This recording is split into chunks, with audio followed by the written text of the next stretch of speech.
few days we are taking our first reading from the first letter of St. John. There are 3 letters of John in the New Testament, and we believe they were most likely written by the Apostle John, the same one who wrote the beautiful gospel that we have, the Gospel of John.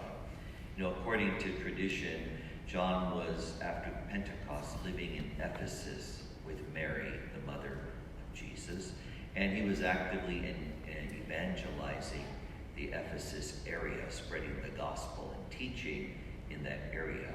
And it was there that he was finally exiled to the island of Patmos, where he wrote the book of Revelation, it is believed. Now, according to some legends, the Apostle John was so old by the time he was in exile, when people visited him, he only had enough energy to say, "Love one another." That's the legend. But how appropriate, because that's really the theme of all of John's writings. We are to love one another as God loves us. John uses the word agape when he speaks about God's love. This is a kind of love that is completely self-giving. And God demonstrated this agape when he emptied himself and took flesh in the womb of the Virgin Mary. Jesus the Christ also demonstrates this self-giving love, this agape, by emptying himself and dying on the cross. But Jesus also teaches that we must love each other in the same way that God loves us. How do we practice this agape love, this self-giving love? Well, in the gospel, we have the story where Jesus does precisely that. He multiplies loaves and fishes for thousands of people.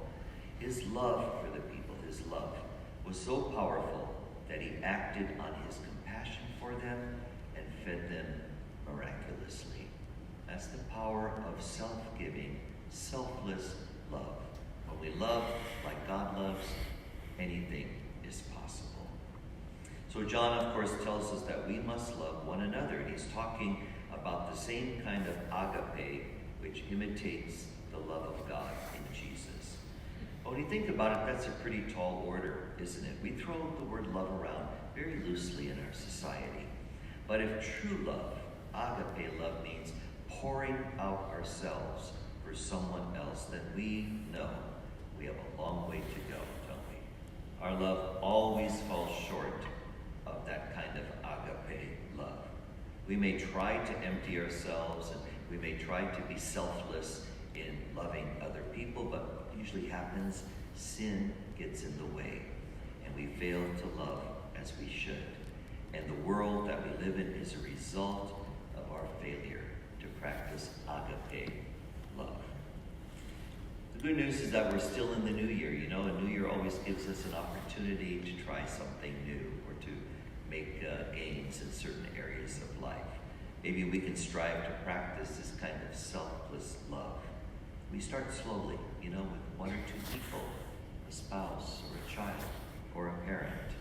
And if we can come to love another person selflessly, we will be on the road to perfection. But that, of course, takes a lifetime to accomplish.